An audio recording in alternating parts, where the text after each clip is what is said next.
Good evening, sir.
आवाज आ रहा है सबको मेरा?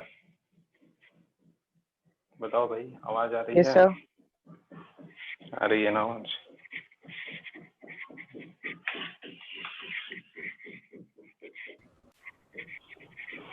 पिछली क्लास में हम क्या पढ़ा रहे थे? Yes sir. और यस सर थोड़ी पढ़ा रहे थे। क्या पढ़ा रहे थे बताओ? सर काइनेटिक एनर्जी और पोटेंशियल एनर्जी और उनकी अच्छा, डेरिवेशन। वो सारा कुछ बता दिए थे ना। ठीक है, यस सर। चलो। और चलो ठीक है, 15 तारीख से देखो, अगर खुल जाता है तो अच्छा रहेगा। अभी तो कुछ तुम लोग को कोई सूचना मिली है 15 तारीख के बारे में क्या? सर 15 अगस्त।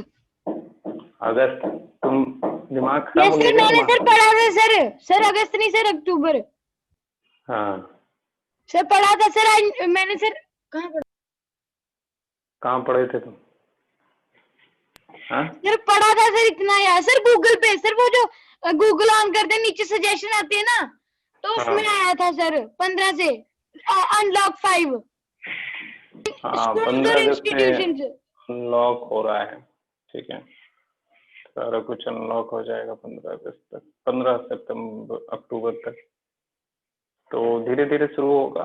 उम्मीद रखते हैं हम कि नवंबर में स्टार्ट हो जाएगी तुम लोग की क्लास। ऑफलाइन क्लासेस स्टार्ट हो जाएंगे नवंबर में। ऐसे हम लोग का चैप्टर ही 2 ही बचेगा। एक अब रिवीजन करा ग्रेविटी। देना सर तब। हाँ, रिवीजन कराते रहेंगे, तुम निश्चिंत रहो तुम लोग। सिर्फ 2 चैप्टर बचेगा ऐसे कंप्लीट करने के लिए, एक साउंड और एक ग्रेविटेशन।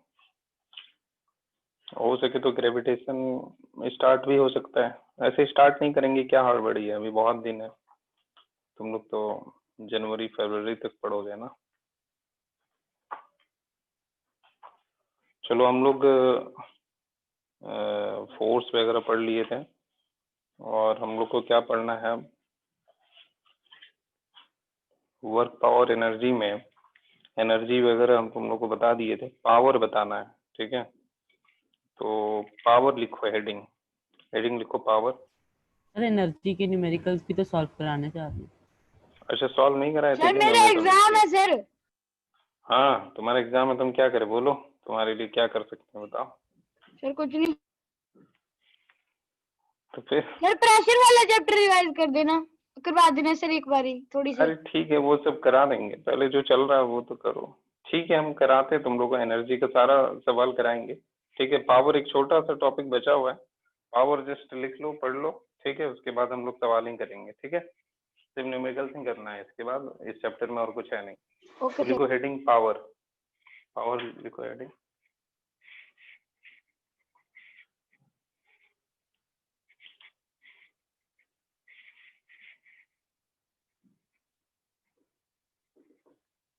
पावर, ठीक है, इसमें लिखो तुम लोग पहले, the rate at which the rate at which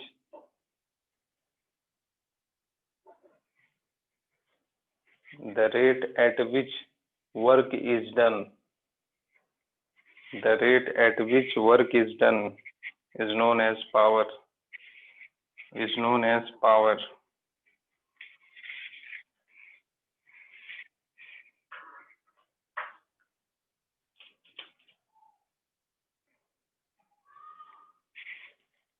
देखो, इसको सिंपल बोलते हैं रेट ऑफ डूइंग वर्क। ठीक है, रेट ऑफ डूइंग वर्क क्या होता है? पावर होता है। हम तुम लोग को बहुत पहले से बता के रखे हैं, रेट वर्ड का यूज हम लोग कब करते हैं? रेट वर्ड का यूज हम लोग तब करते हैं जैसे कि rate of flow of charge. ध्यान से समझो तुम लोग, और किसी को दिक्कत हो तो बताना। Rate of flow of charge is known as current, is known as current, current बोलते हैं। ठीक है, तो rate of flow of charge, देखो जब भी कोई भी क्वांटिटी के पहले रेट लगा हुआ रहेगा, इसका मतलब उसमें टाइम से डिवाइड देना है। ठीक है, जैसे rate of doing work is known as power, is known as power. ठीक है, इसको पावर बोल रहे हैं, तो पावर बराबर होगा work divided by time. Work divided by क्या होगा, टाइम होगा। ठीक है, उसी तरह rate of flow of charge is known as current, तो आई बराबर होगा Q डिवाइडेड बाई टी। ठीक है, जिस भी फिजिकल क्वांटिटी के पहले रेट लगा हुआ रहेगा, इसका मतलब क्या है, उसमें किससे डिवाइड देना है, टाइम से डिवाइड देना है। ठीक है, अब चलो ये तो हम लोग डिफिनेशन से समझे पावर क्या है। अब हम तुम लोग को एक बहुत अच्छे एग्जांपल से समझाते हैं पावर का जरूरत क्यों पड़ा। जैसे मान लो ये एक तुम्हारे पास ऐसा करके कुआं है कोई। ठीक है, कुआं ये सरफेस और यहाँ पानी भरा हुआ है। ठीक है, और याद करो ऐसा कुछ तुम लोग वेल देखे होगे। ठीक है, ऐसा कुछ ये गोल सा बना रहता है, यहाँ पे बाल्टी लटका रहता है, कुछ ही कभी देखे हो ऐसा? हाँ, यस सर। और आदमी यहाँ रहता है। ठीक है, और इसको खींचता है। ठीक है, पानी को खींचता है। ठीक, अब मान लो ये पर्सन ए है, और इसके बाद ये ए पर्सन आता है और ये पानी को यहाँ से यहाँ तक खींचता है, इतना हाइट एच हाइट पे खींचता है। ठीक है, अब बताओ क्या ये फोर्स नहीं लगा रहा है? फोर्स लगा रहा है, फोर्स लगा रहा है तभी तो ये खींच रहा है। ठीक है, फोर्स लगा रहा है ना यार, ये आदमी फोर्स लगा रहा है ना, रस्सी को पकड़ के खींच रहा है, यस सर। फोर्स लगा रहा है। अब ये जो फोर्स है उसका क्या काम है, ये फोर्स जैसे मान लो ऊपर लग रहा है और नीचे बाल्टी में कितना लग रहा है, mg लग रहा है, मास ऑफ बाल्टी इंटू जी, इतना फोर्स लग रहा है। तो ये जो फोर्स होगा, ये फोर्स क्या होना चाहिए, मस्ट बी इक्वल और ग्रेटर देन mg होना चाहिए। जो ये फोर्स लगा रहा है ये आदमी, वो फोर्स क्या होना चाहिए, या तो mg के इक्वल होना चाहिए या तो इस mg से बड़ा होना चाहिए, तभी तो ये इसको ऊपर खींच पाएगा। मेरे भाई लोग बताओ, इतना बात समझ में आ रहा है या नहीं आ रहा है? बोलो। Yes sir. सर आ रहा है, आ रहा है नहीं बात? ठीक है, अब देखो यहाँ पे फोर्स लग रहा है और ये मास जो है ये डिस्प्लेस भी हो रहा है, तो इसका मतलब अगर ये मास यहाँ से यहाँ एच हाइट तक डिस्प्लेस हो गया है, तो हम लोग क्या बोलेंगे कि इसमें वर्क हो रहा है। क्या बोलेंगे, वर्क हो रहा है, क्योंकि वर्क डन बराबर क्या होता है, वर्क डन बराबर क्या होता है, force into S into cos theta, ऐसा होता है। ठीक है, अभी मान लो जिस डायरेक्शन में फोर्स लग रहा है उस डायरेक्शन में ही ऑब्जेक्ट मूव कर रहा है। ठीक है, तो ये cos 0 डिग्री हो जाएगा, तो हो जाएगा एफ एस। ठीक है, तो ये फोर्स और लग रहा है और डिस्प्लेसमेंट हो रही है, तो वर्क हो रहा है, वर्क हो रहा है ना, इस बात से तो सब सहमत हो ना, वर्क हो रहा यस है। सर। ठीक है, वर्क हो रहा है। अभी ये एक आदमी ए है, या मान लो तुम कोई भी सोहम मोहन जो मानना है मान लो मोहन है। ठीक है, मोहन ने इस बाल्टी को यहाँ से यहाँ तक ले आया। ठीक है, एच हाइट ये ऊपर लेके आया, और इसको समय लगा, मान लो इसको टाइम लगा, जो इसको टाइम लगा, मोहन को टाइम लगा, वो लगा 10 सेकेंड। कितना लगा, 10 सेकेंड। ठीक है, उसके बाद एक पर्सन बी आता है। ठीक है, बी पर्सन आता है, मान लो उसका नाम है वैभव। ठीक है, वैभव नाम है। ठीक, वैभव जो है इसको 2 सेकंड में ऊपर ले आता है। कितना सेकंड में ले आता है, 2 सेकंड में बाल्टी को ऊपर ले आता है। ठीक है, तो तुम क्या बोलोगे? अच्छा एक बात बताओ, अगर हम तुमसे पूछेंगे मोहन और वैभव दोनों में से कौन ज्यादा काम किया, तो तुम्हारा आंसर क्या होगा? काम कौन ज्यादा किया है, वर्क कौन ज्यादा किया है? वर्क बराबर क्या होता है बाबू लोग, फोर्स इंटू डिस्प्लेसमेंट होता है। ठीक है, तो देखो डिस्प्लेसमेंट तो सेम है ना दोनों केस में, है या नहीं? दोनों केस में डिस्प्लेसमेंट सेम है, फोर्स यस दोनों सर। सेम ही लगा रहा है। ऐसा तो नहीं है कि ये वाला फोर्स mg के अगेंस्ट ही तो लगा रहा है। ठीक है, तो mg के अगेंस्ट फोर्स लगा रहा है। ठीक, इसको मिनिमम फोर्स कितना चाहिए, mg ही चाहिए। ठीक, पर देखो यहाँ पे एक बात बताओ, एक आदमी काम कितना देर में कर ले रहा है, 2 सेकंड में। ठीक है, और दूसरा आदमी कितना देर में कर रहा है, 10 सेकंड में। ठीक है, उसी काम को। तो तुमको क्या लग रहा है क्या चीज का डिफरेंस होगा? इसके लिए एक नया वर्ड यूज करना होगा। काम सेम हो रहा है, ठीक है, पर क्या हो रहा है कि अलग अलग समय लग रहा है, तो इसीलिए हम लोग नया वर्ड का यूज करते हैं, उसको हम लोग क्या बोल रहे हैं, पावर। क्या बोल रहे हैं, पावर। तो उसको हम लोग बोलते हैं कि इसके पास क्या नाम है, वैभव के पास क्या है, ज्यादा पावर है। क्या है, ज्यादा पावर है, ठीक है, क्योंकि वो जल्दी काम कर ले रहा है, ठीक है। और मोहन के पास क्या है, पावर कम है, क्यों, क्योंकि वो लेट में काम कर रहा है, सेम काम को क्या कर रहा है, लेट में कर रहा है, ठीक है।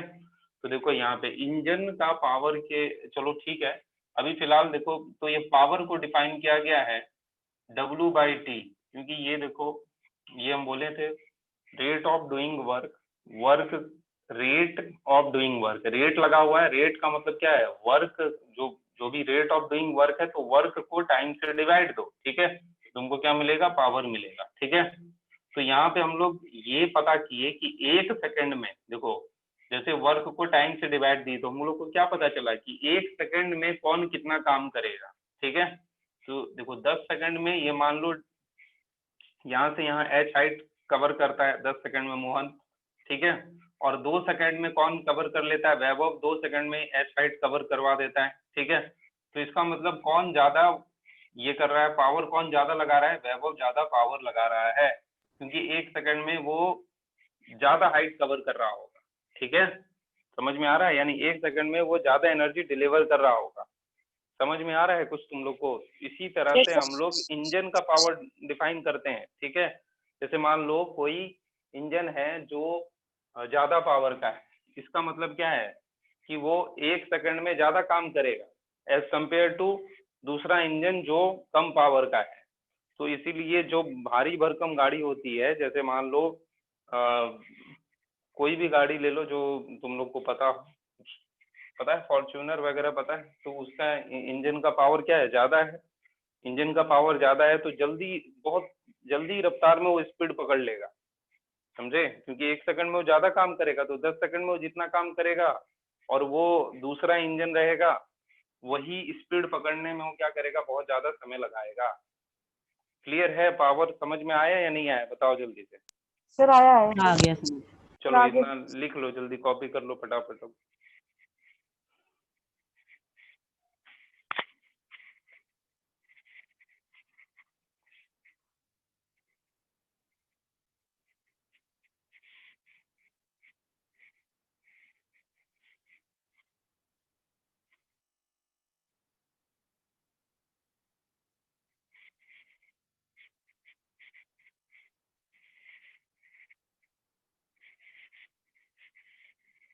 कर लिया कॉपी। ठीक है, चलो सर कर लिया। अब एक और टर्म हम बताते हैं तुम लोग को। पुराने जमाने में सबसे मतलब कि जो, जैसे मान लो ये जो पावर है इसका मैक्सिमम यूज कहाँ होता है, गाड़ी वगैरह में होता है ना। गाड़ी का इंजन का हमेशा बताया जाता है कि ये इतना पावर का है, ये इतना पावर का है, पर गाड़ी के इंजन में तुम देखना हमेशा लिखा रहेगा हॉर्स पावर, ठीक है, क्या लिखा रहेगा, हॉर्स पावर। इंजन में तुम देखना इंजन का जो पावर डिफाइन किया जाएगा उसको हॉर्स पावर के रूप में डिफाइन किया जाएगा, ठीक है, हॉर्स पावर, ठीक।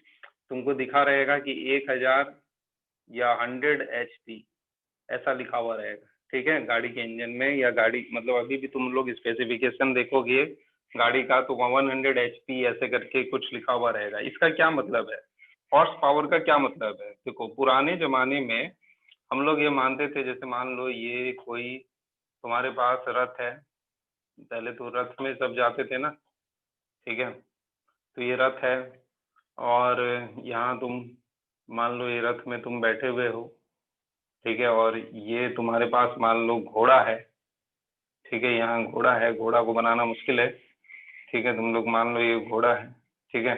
अब 1 2 मान लो जितना ज्यादा तुम घोड़ा लगाओगे उतना ज्यादा रफ्तार से क्या होगा, ये रथ आगे जाएगा, ठीक है। तो हम लोग एक घोड़ा का पावर को हम लोग बोलते थे 1 हॉर्स पावर। जैसे एक घोड़ा लगाए तो 1 हॉर्स पावर, अगर मान लो 2 घोड़ा तो क्या हो गया, 2 हॉर्स पावर। तो इसका मतलब अगर 100 हॉर्स पावर लिखा हुआ है, इसका मतलब क्या है कि पुराने जमाने के अनुसार उस गाड़ी के आगे, जैसे मान लो कोई टोयोटा का फॉर्च्यूनर है, इंजन में लिखा है 100 हॉर्स पावर, इसका मतलब क्या है कि उसको मतलब अगर 100 घोड़ा पकड़ के खींचता, ठीक है, 100 घोड़ा अगर सेम ताकत लगा के खींचता तो उसी मतलब उसी ताकत से वो इंजन काम कर रहा है, समझ में आए। एक कंपेयर किया गया है हॉर्स से इंजन को, ठीक है। सर इसको लिखा हुआ हाँ इसका बोलो। मतलब पावर। क्या बोले?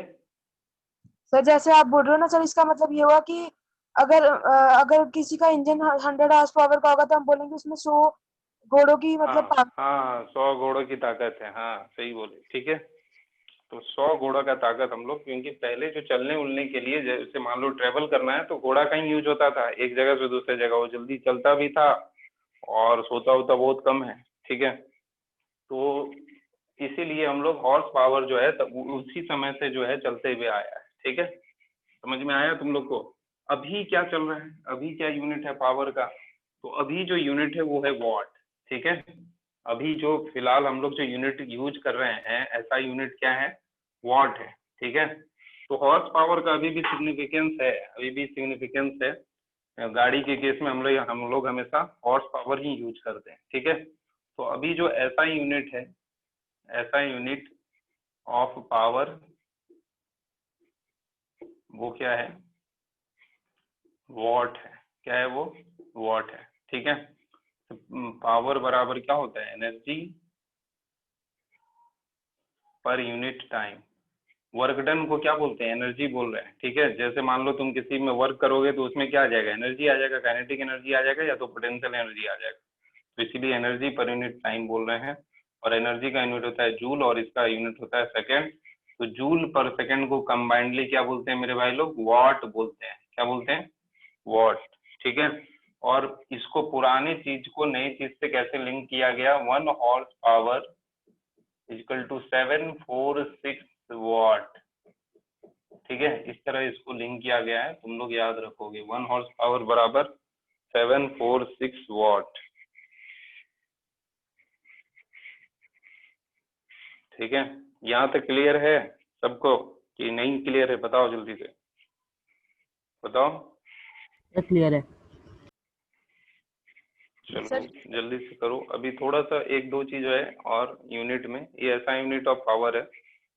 अभी एक दो और यूनिट बताते हैं तुम लोग को, उसके बाद सारा न्यूमेरिकल्स है, न्यूमेरिकल्स करेंगे।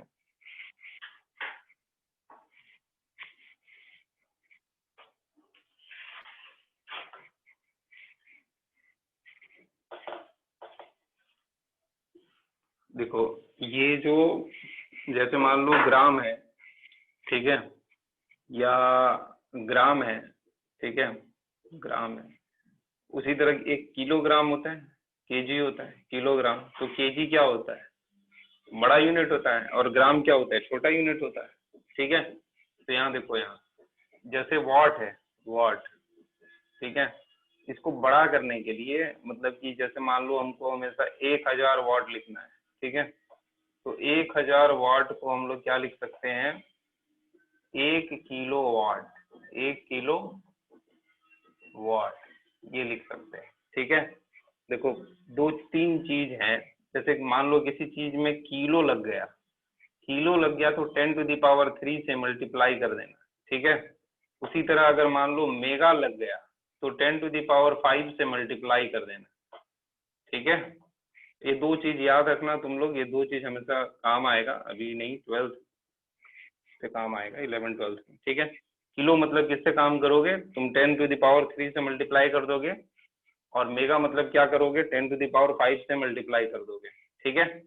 तो जैसे मान लो 1 किलो वाट इक्वल टू क्या हो जाएगा? 10⁻³ वॉट हो जाएगा, ठीक है। 1 किलो वाट इक्वल टू क्या हो जाएगा? 10⁻³ वाट हो जाएगा। अगर कोई बोलेगा 1 मेगावाट बराबर, 1 मेगावाट बराबर 10⁵ वॉट हो जाएगा, ठीक है। इतना समझ में आ रहा है या नहीं आ रहा है? इतना यस बात सर। समझ में बोलो, आ रहा है ना? क्लियर है ना ये सब बात? Yes sir, yes sir, yes sir. ठीक है।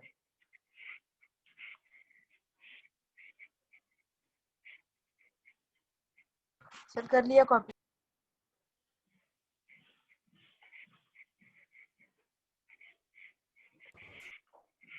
चलो ये तो वॉट का बात हो गया। अब एक और जो यूनिट हम लोग यूज करते हैं, commercial unit of power, commercial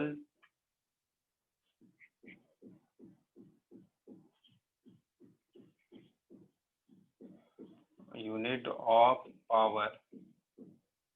power का कॉमर्शियल यूनिट क्या है? पावर का कॉमर्शियल यूनिट है किलोवाट आवर, ठीक है, किलोवाट, और यहाँ पे क्या है, आवर है, हम इसको तोड़ के लिखते हैं, किलो वाट और ये है आवर, ठीक है। अब देखो यहाँ पे ये 1 किलोवाट आवर बराबर तुमसे पूछेगा, ठीक है, हाउ मेनी जूल, ठीक है, ये पूछता है तुमसे, तो ये कैसे करेंगे, देखो जूल कैसा यूनिट है, ऐसा यूनिट है, और यहाँ पे किलो को पहले किस में कन्वर्ट करना होगा, किलोवाट को कैसे कन्वर्ट करना होगा, वाट में, ठीक है। हम तुम लोग को कन्वर्जन सिखा रहे हैं, ध्यान से सीखना, अगर नहीं सीख पाओ तो रट लेना, ठीक, लास्ट का इसका कन्वर्जन मतलब कि जो आंसर होगा वो रट लो, ठीक है, नहीं अगर समझ में आएगा तो, और समझ में आ गया तो बहुत मजा आएगा तुम लोगों को, बहुत आसान है समझना। जैसे देखो 1 किलोवाट आवर, 1 किलोवाट आवर ये लिखा हुआ है, ठीक है। देखो सबसे पहले तुम लोग याद रखना, वॉट बराबर होता है जूल पर सेकेंड, ये होता है ना, होता है या नहीं होता, बताओ, बोलो, यस सर। होता है ना, वाट बराबर जूल पर सेकेंड, अभी तो बताएं, 1 किलोवाट आवर बराबर हाउ मेनी जूल, ऐसा सवाल आ गया, ठीक है। तो देखो किलो वाट को पहले किस में कन्वर्ट करो, वाट में, तो ये जाएगा 10⁻³ वाट आवर। अब देखो यहाँ पे जब 10⁻³ वाट लिख रहे हो तो 10 जूल पर सेकेंड लिख रहे हो, यही तो लिख रहे हो, वाट का क्या मतलब है, जूल पर सेकेंड, ठीक है। अब देखो यहाँ पे अगर आवर को सेकंड में कन्वर्ट कर देंगे तो सेकंड कट जाएगा ना, तो 1 घंटा में 1 मिनट में कितना सेकंड, 1 मिनट में कितना सेकंड मेरे भाई लोग, 60 सेकंड होता है ना, तो 60 मिनट में कितना सेकंड, 60 × 60 सेकंड, ठीक है। 60 मिनट को ही क्या बोलते हैं, 1 आवर बोलते हैं, यानी 1 आवर में 3600 सेकेंड, है ना, बोलो। तो यहाँ पे देखो 10⁻³ वाट, ठीक है, वाट के बदले जूल पर सेकंड लिख दिए, यहाँ पे आवर है, यानी यहाँ पे क्या है, 1 आवर है, यहाँ पे क्या है, 1 आवर है, ठीक है। 1 आवर बराबर कितना लिख सकते हैं, 3600 सेकेंड, सेकेंड से ये सेकंड कट गया, ठीक है। तो ये देखो ये लिख सकते हैं 36 × 10⁵ जूल, ठीक है, और इसी को क्या लिख सकते हैं, 3.6 × 10⁶ जूल, यानी 1 किलोवाट आवर को क्या लिख सकते हैं, 3.6 × 10⁶ जूल। समझ में नहीं आया तुम लोग को, सर आ गया। आ गया ना, आ गया बड़ा। जिसको नहीं समझ में आया वो याद कर लेंगे, ठीक है, ज्यादा दिमाग नहीं लगाएंगे, याद कर लेंगे, और जिसको समझ में आ गया तो कोई बात ही नहीं, छोटा सा बात है ऐसे। तो ये कॉमर्शियल यूनिट है, ठीक है, किलोवाट आवर, समझे, ये बड़ा यूनिट है, इसका क्यों यूज पड़ा, देखो जब हम लोग इलेक्ट्रिसिटी यूज करते हैं, ठीक है, तो ये किलोवाट आवर के टर्म में ही वो लिखा रहता है, ठीक है, मतलब कि 1 kilowatt hour, 2 kilowatt hour, 3 kilowatt hour, ठीक है, उसी को हम लोग यूनिट बोलते हैं, 1 यूनिट आया, 2 यूनिट आया, 3 यूनिट आया, 4 यूनिट आया, ऐसे करके इलेक्ट्रिसिटी का बिल, ठीक है, तो उसको यूनिट में नापा जाता है। चलो खैर इतना रहने देते हैं, अब हम लोग सवाल पे आते हैं, ठीक है, सवाल स्टार्ट करें, लिख लिए तुम लोग, बोलो, सर लिख लिया। ठीक है लिखो, चलो अब सवाल करते हैं हम लोग, अंदाज सवाल करना है, देखो, a man carrying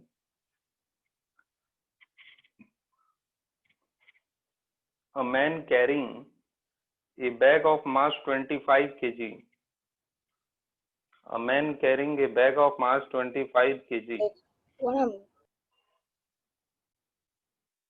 a man carrying a bag of mass 25 kg climbs up to a height of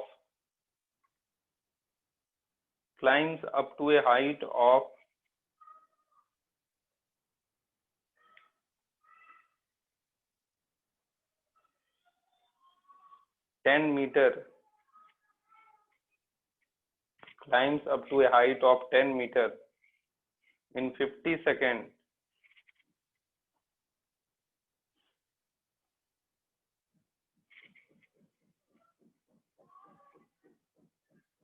in 50 seconds.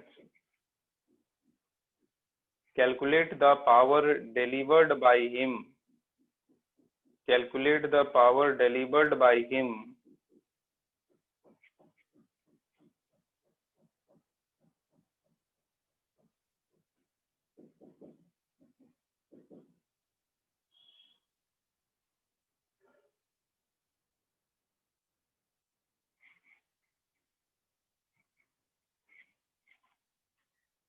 करो, सॉल्व करो।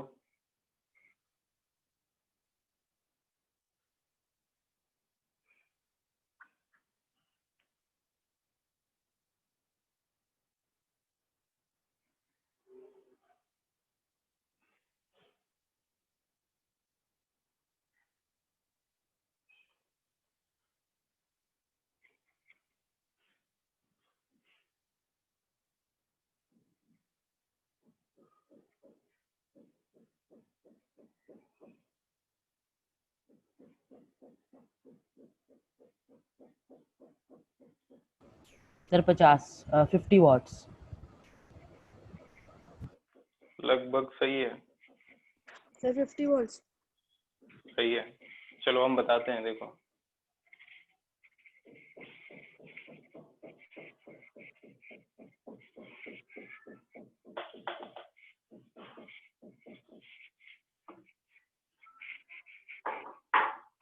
सवाल है, a man carrying a bag of mass 25 kg।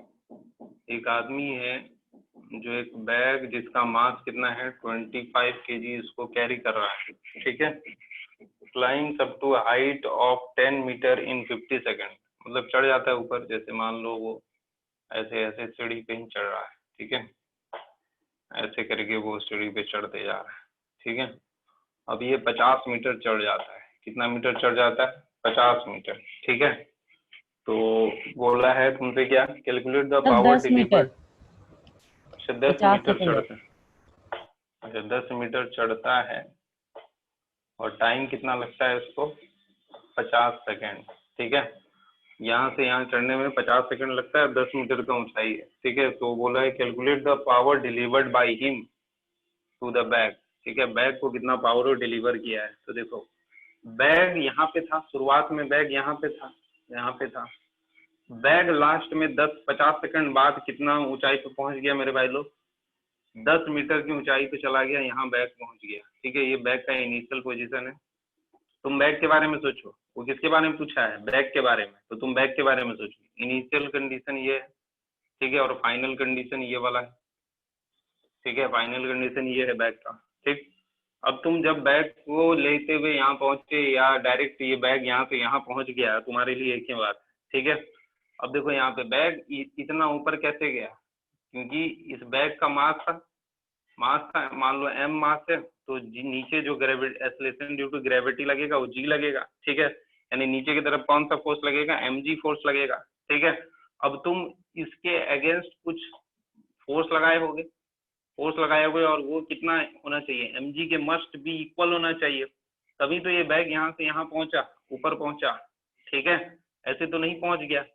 अब ये तुम इतना ही फोर्स लगाए थे, ठीक है। ये तो और ज्यादा फोर्स लगाते तो बैग तुम्हारे कमर ये कंधा को छोड़ के ऊपर उड़ने लगता। समझ रहे हो तुमने कितना फोर्स लगाया होगा? mg फोर्स लगाया होगा अपने कंधे से। समझ में आ रहा है तुम लोग को कि नहीं आ रहा है? अरे ज्यादा फोर्स लगा देंगे तो बैग को ऊपर उड़ने लगेगा यार, ऊपर फेंक देंगे। यस जैसे सर, मान लो यस सर, किसी समझ चीज को आ रहा तुम है। फेंकते तो ज्यादा फोर्स लगा देते हो mg से, इसीलिए ना ऊपर वो चला जाता है। नहीं आ रहा है समझ में ना? क्या आ गया? ऊपर उड़ जाएगा ना अगर ज्यादा फोर्स। हाँ ठीक है। चलो तो ये जो है तुमने mg फोर्स लगाया है, इसका मतलब, ठीक है। तो तुमने वर्क डन, पावर बराबर क्या होता है? वर्क डन बाई टाइम होता है, ठीक है। तो वर्क डन कितना किया होगा? जो फोर्स लगाया, फोर्स कौन सा लगाया? तुमने mg फोर्स लगाया, और कितना ऊपर चला गया? h, यानी 10 यहाँ लिखा हुआ है ना, 10 मीटर, और टाइम कितना लगा? 50। मास और बैग कितना है? 25। g का वैल्यू 10 ले लो, और ये 10 और डिवाइडेड बाई कितना कर दो? 50। ये हो गया, पावर हो गया 50 वाट। नहीं आया ना समझ में? तुम लोग को हम समझा करके बताएं, ऐसे तो फॉर्मूला से ऐसे ही सॉल्व हो जाएगा यार, ठीक है। समझ में आया या नहीं आया तुम लोग को कुछ? आ गया। बोलो। सर आया। चलो अब नेक्स्ट सवाल करेंगे, ठीक है। लिखो सवाल।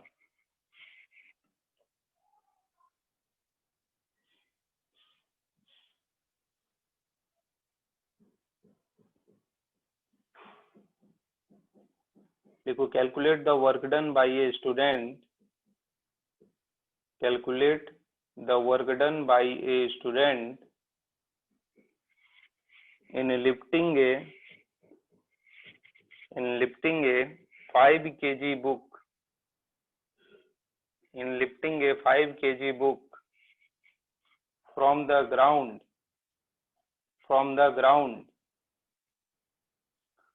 and keeping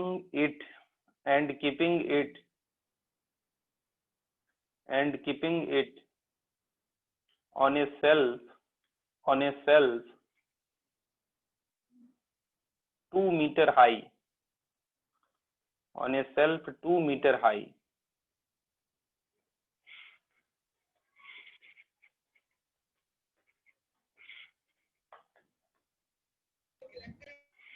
कितना मास है बुक का?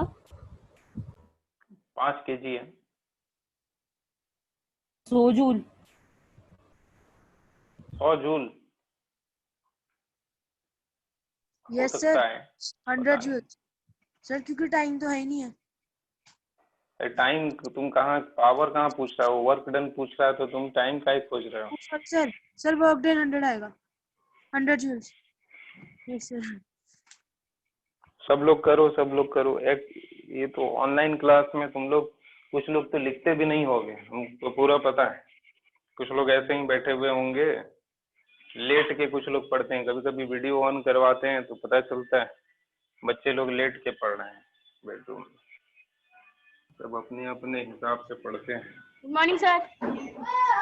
अरे मॉर्निंग, कहाँ से तुम भाई? कौन है ये? कौन बोला अभी? तुम लोग को पता नहीं चलता है क्या, कोई बोल के निकल जाता है तो? चलो देखो यहाँ सुनो, calculate the work done bye a student.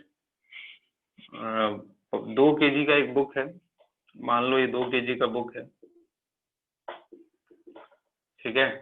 इसको उठा करके सेल्फ में नहीं रख देते हैं, ये खटाल सा रहता है, उठा करके यहाँ से यहाँ रख दिए, ठीक है। तो ये खटाल कितना मीटर हाइट है?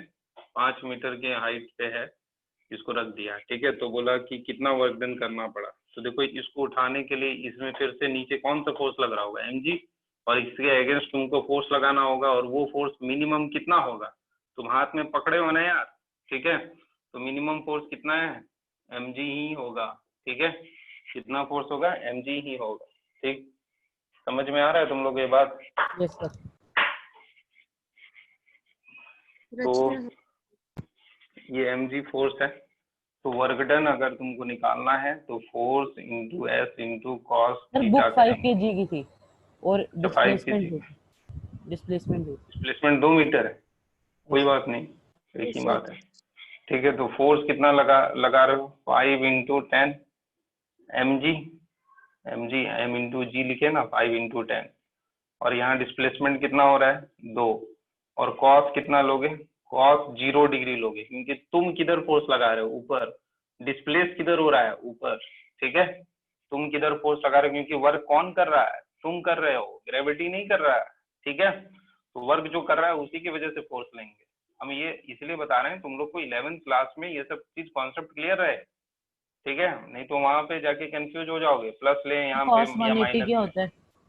-1 होता है, कॉस 180 डिग्री -1 होता है। ये सब लिखवाए हुए हैं हम तुम लोग को, देखो यहाँ। तो ये हो गया 50 इंटू 2 इंटू 1, कितना हो गया? 100 जूल, ठीक। क्लियर है बाबू लोग? बताओ। यस सर, क्लियर है। चलो लिखो नेक्स्ट यस सवाल। सर। ठीक है भाई, तुम लगता है बॉर्नविटा पी लिए हो क्या? देखो, एक roller is pushed, a roller is pushed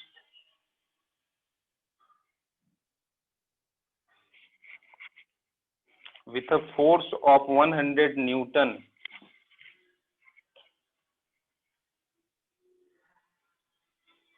along its handle, along its handle,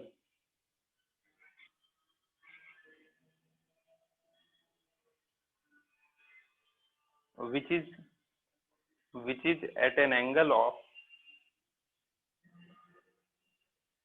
which is at an angle of 60 degree, which is at an angle of 60 degree with the horizontal, with the horizontal.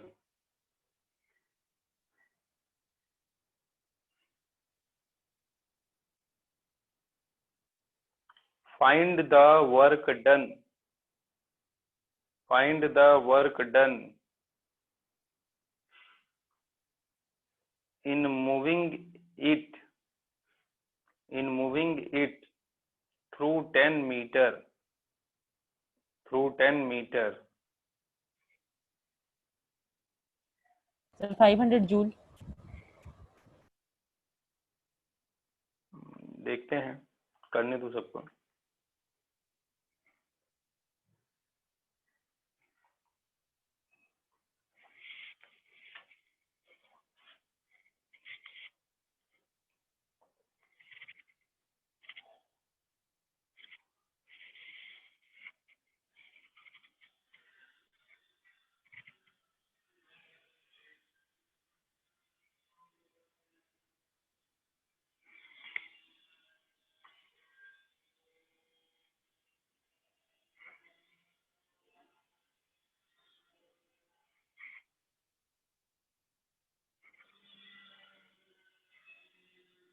Sir 500 joules।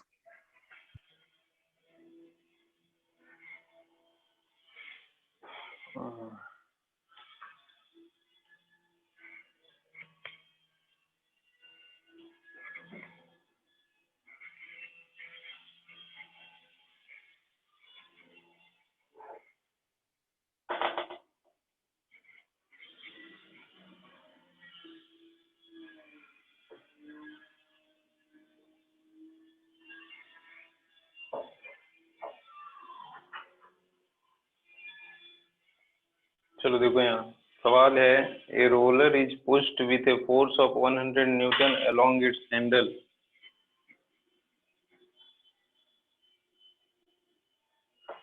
ये roller तुम लोग जानते होगे, कुछ ऐसा सा होता है, ठीक है। जैसे ये हैंडल है, ठीक है, और यहाँ पे आदमी है, ठीक है, और ये इसको क्या कर रहा है, ढकेल रहा है, ठीक है। अलोंग इट्स हैंडल ये कितना फोर्स लगा रहा है बताओ? 60 कितना 100 न्यूटन फोर्स लगा रहा है ना, और ये एंगल कितना दिया हुआ है, 60 डिग्री। कितना दिया है? 60 डिग्री, ठीक है। ऐसा केस है, और ये रोलर कितना मूव कर गया बताओ, कितना मूव कर गया? 10 दिया है मीटर। क्या? 7 मीटर, 10 मीटर, 10 मीटर। 10 मीटर, ठीक है, ठीक है, 10 मीटर मूव कर गया। तो बता रहा है ये आदमी कितना वर्क किया, ठीक है। देखो ये फोर्स कुछ ऐसा लग रहा होगा, ये फोर्स ऐसा लग रहा होगा, ठीक है। अब ये एंगल 60 डिग्री है, तो ये भी कितना होगा? 60 डिग्री होगा। देखो बनाना सवाल एक अलग बात है कि लगा दिए दौड़ दौड़ F D cos थीट work done बराबर एफ एस कॉस थीटा और बन गया, वो एक अलग बात है। तुम यहाँ पे समझो ऐसा हो क्यों रहा है, ठीक है। देखो यहाँ फोर्स ऐसा लगा, ठीक है। अब ये फोर्स का एक कंपोनेंट इधर आएगा जो इसको मूव कराएगा, ठीक है। तो ये फोर्स का कंपोनेंट क्या होगा? एफ कॉस 60 डिग्री, और उसी को तुम 10 से मल्टीप्लाई करोगे तो आंसर आएगा, ठीक है। पर इतना तो जरूर समझना होगा तुमको कि वो बोल रहा है ढकेल रहा है, ठीक है, पुश कर रहा है, ठीक। तो ये ऐसा कुछ सीन है, ठीक। अब वर्क डन का फॉर्मूला लगाओ। वर्क डन बराबर होता है F into S into cos theta. तो फोर्स कितना लग रहा है? 100, डिस्प्लेसमेंट कितना हुआ है? 10, और कॉस यहाँ पे क्या लोगे? फोर्स और डिस्प्लेसमेंट के बीच का एंगल। फोर्स इधर लग रहा है और डिस्प्लेसमेंट इधर हो रहा है, ठीक है। तो ये कितना है? 60 डिग्री। तो ये हो गया 100 इंटू 10 इंटू 1/2। ये 5 बार में चल गया, ये 500 जूल हो गया। बताओ क्लियर है कॉन्सेप्ट या नहीं है? क्लियर है। ठीक है, चलो लिखो। अब नेक्स्ट सवाल करेंगे हम लोग, इसको कॉपी कर लो जो लोग भी किए हैं, कॉपी कर लो। क्या बोले? सर मैंने बोला सॉल्व किया हुआ सर। ठीक है, अच्छा है।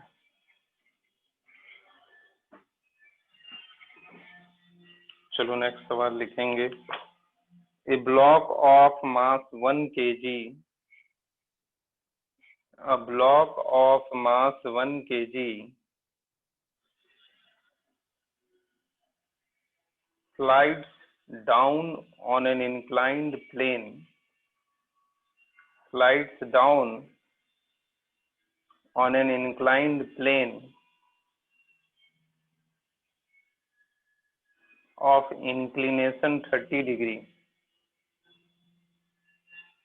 A block of mass 1 kg slides down on an inclined plane of inclination 30 degree.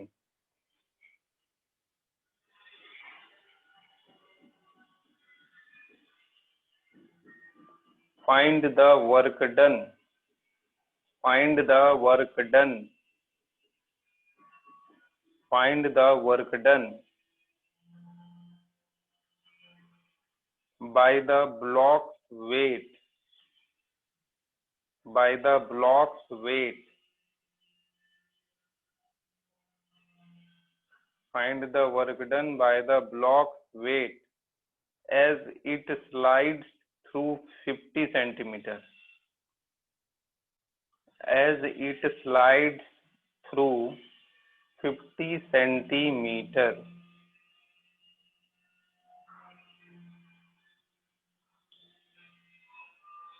हम फिर से सवाल बोल रहे हैं, एक बार लोग मिला लेना। A block of mass 1 kg slides down on an inclined plane of inclination 30 degree. Find the work done by the block's weight as it slides through 50 centimeter.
Sir आप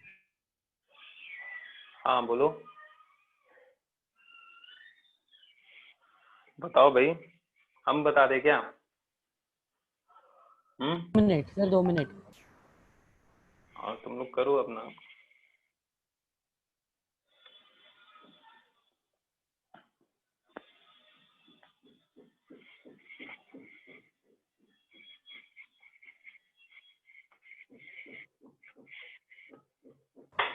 सर हाँ बताओ। सर ये नीचे कौन सी फोर्स की वजह से आ रहा है? mg cos थीटा, mg हाँ sin M G, theta? M G mg sin theta. नीचे नहीं, वो तो तुमको बताना होगा ना। तुम लोग को बताए थे ना, जिसके साथ एंगल बनेगा उसी के साथ कॉस थीटा लेना है, ये सब बताए है ना। तुम वो अपना अकल लगाओ एक बार, देखो गलती ही होगा ना, और क्या होगा। सर जो हम 2.5 जूल है क्या? देखते हैं। हाँ 2.5 जूल सही है आंसर। देखो और करो, प्रयास करो। हम बताएं कॉन्सेप्ट कि जिसके साथ एंगल बनाएगा उसको क्या लेना है, कॉस थीटा लेना है। वैसे करके करो, करो, समय दे रहे हैं हम, करो। अच्छा सवाल है, इत्मीनान से करो, बहुत समय है हम लोग के पास।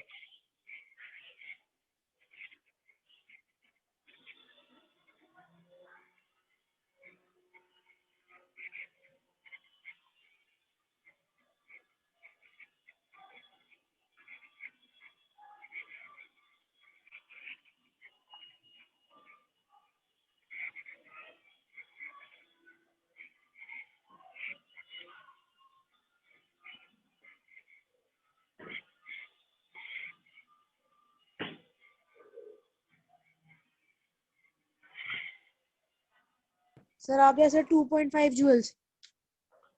2.5 जूल सही है। करो और सब भी करो।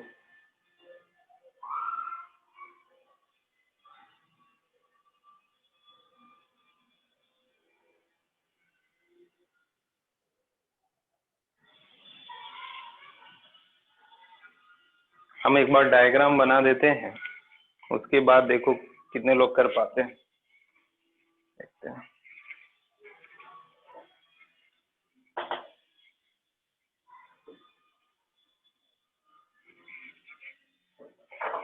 देखो सवाल है, block of mass 1 kg slides down on inclined plane.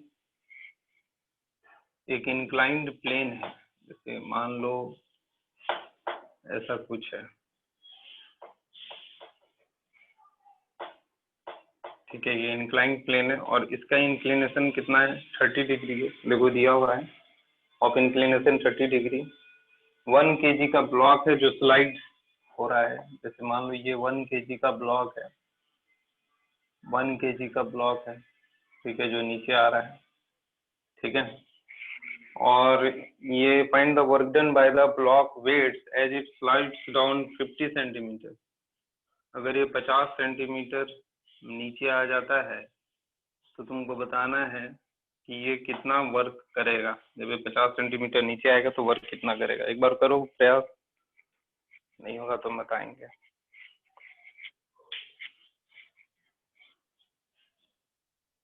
Sir एक बार रिपीट करा दो सर, ये मुझे समझ ही नहीं आया कैसे करते हैं। अरे करते कैसे हैं तो हम बता ही नहीं रहे। हम बोल रहे हैं बस ये 50 सेंटीमीटर नीचे आएगा, ठीक है, 1 kg का ब्लॉक नीचे, ठीक है।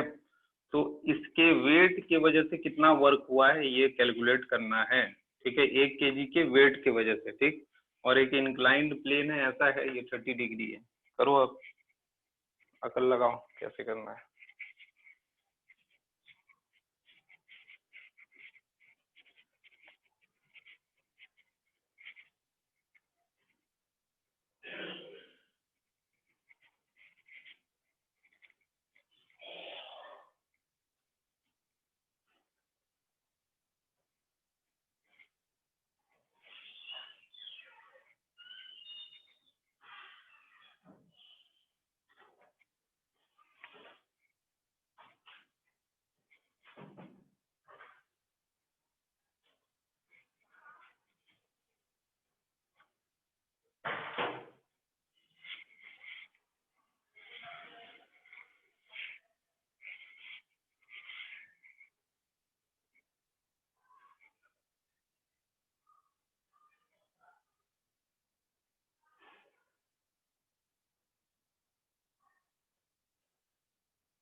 अरे हुआ तुम लोग से? तुम लोग एकदम शांत ही हो गए क्या? चलो देखो यहाँ सुनो, ये बताओ mg नीचे लगेगा, नीचे लगेगा ना हमेशा। देखो mg फोर्स क्या लगेगा, अर्थ के तरफ लगेगा, ठीक है, हमेशा क्या लगेगा, अर्थ के तरफ लगेगा, चाहे सरफेस कैसा भी हो, mg हमेशा क्या लगेगा, नीचे लगेगा, ठीक। अब ये mg लग रहा है नीचे, ठीक। अभी इसको हम थोड़ा सा ऐसे बढ़ा देते हैं, बताओ ये 90 डिग्री होगा, ये 30 डिग्री, तो ये एंगल कितना होगा, 60 डिग्री होगा, ठीक। अब देखो ये mg का कौन सा कंपोनेंट इसको नीचे लेके आएगा, हम बताए थे ना, कंपोनेंट लेने के लिए सिखाए थे, जिस एक्सिस के साथ एंगल बनेगा उसको कॉस ले लेना। तो ये mg तो नीचे लग रहा है, जैसे मान लो ये ऑब्जेक्ट है, यहाँ नीचे क्या लग रहा है, mg लग रहा है, ठीक है, और ये एंगल कितना है, 60 डिग्री, ठीक। तो इधर mg का ऐसा कौन सा कंपोनेंट जो इधर लग रहा है, वो क्या हो जाएगा, mg cos 60 डिग्री होगा, ठीक है। ये हम बताए थे तुम लोग को कि जिस डायरेक्शन, जिस एक्सिस के अलोंग फोर्स निकालेंगे उसमें जो एंगल बनेगा वो उसका कॉस थीटा ले लेंगे, ठीक है। हम पहला दिन बताए थे, ये वर्क ऑन एनर्जी शुरू करने के समय ही बताए थे, तुम लोग कभी उतना सीरियस लिए नहीं हमारी बातों को। सर मैंने ऐसे ही mg cos 60, ठीक है। तो वर्क डन बराबर हम लोग क्या जानते हैं, F into S into cos theta. अगर मान लो सिर्फ इसी कॉन्सेप्ट से तुम निकालोगे तो फोर्स कितना लगेगा, mg m इंटू जी, और डिस्प्लेसमेंट कितना है 0.5 मीटर, और कॉस यहाँ पे क्या लोगे 60 डिग्री, क्योंकि फोर्स और डिस्प्लेसमेंट के बीच में कितना एंगल है, डिस्प्लेसमेंट इधर हो रही है और फोर्स नीचे लग रहा है, इन दोनों के बीच में एंगल कितना है 60 डिग्री। ये हम दूसरा कॉन्सेप्ट से बता रहे हैं, और ये वाला हम पहला कॉन्सेप्ट से बताए थे जो कंपोनेंट वाला था, ठीक है। तो यहाँ पे देखो मास कितना है 1 kg, और g कितना लो तुम 10 ले लो, और ये 0.5, और cos 60 डिग्री कितना होगा 1/2, तो ये 2 5 बार में कट जाएगा, ये 5 इंटू 0.5 यानी कि कितना हो जाएगा 2.5 जूल, ये वर्क डन आ जाएगा। बोलो किसी को दिक्कत है इसमें? सर कोई दिक्कत नहीं। आप पूछो पूछो सर- पूछो। सर नॉर्मल रिएक्शन इधर होगा mg cos 30, तो सर mg cos 30 और नॉर्मल रिएक्शन कैंसिल हो गए, तो सर ये mg sin 30 की वजह से भी तो नीचे आ सकता है ना। सुनो ये mg है, ठीक है, इसका एक कंपोनेंट इधर लग गया और इधर क्या रह गया mg sin 60, ठीक है, mg sin 60, और यही क्या होगा नॉर्मल होगा, ठीक। अब देखो अब इसका इसमें जब तुमने ये किया था, ऐसा किया था, ठीक है, तो तुमने एक्सिस माना था इसको एक्स एक्सिस और इसको वाई एक्सिस माना था, ठीक है, क्योंकि दो एक्सिस क्या होंगे हमेशा 90 डिग्री में होंगे, ठीक। तो ये इधर कंपोनेंट इधर आया और ये वाला कंपोनेंट एक्स एक्सिस के अलोंग आया, ये वाला कंपोनेंट वाई डैश के अलोंग आया, और ये वाला एक्स डैश के अलोंग आया, ठीक है। मतलब तुम मोटा मोटी भाषा में समझो mg का एक कंपोनेंट एक्स एक्सिस के अलोंग और एक वाई एक्सिस के अलोंग आया। अब तुम और कौन सा कंपोनेंट निकाल रहे हैं पूछो हमसे, बोलो। मैंने ये mg sin 30 से निकाला है। साइन 30 कहाँ से आ रहा है, ये 60 ये 30 डिग्री होगा, तो इधर हो जाएगा cos 30 होगा ना बालक, साइन 30 तो कहीं नहीं होगा, और साइन 30 इधर हो जाएगा, यही होगा साइन 30। अगर तुम ये एंगल को कंसिडर कर रहे हो तो mg sin 30 यही mg cos 60 वाला होगा, यही होगा mg sin 30, ठीक है।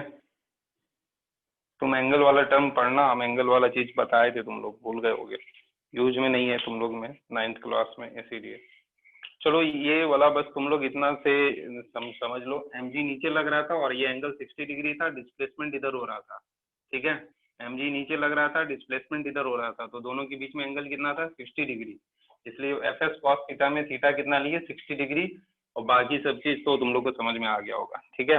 कंपोनेंट वाला मेथड छोड़ो, नहीं अभी आ रहा है तो कोई बात नहीं, 9th क्लास है, अभी 11 क्लास का है, ठीक है। चलो हम लोग अब क्लास को एंड करते हैं, हम लोग नेक्स्ट डे मिलेंगे, ठीक है। और वर्क पावर एनर्जी पूरा आएगा टेस्ट में, तो जहाँ से पढ़ाए हैं वर्क पावर एनर्जी तक पूरा आएगा। चलो बाय।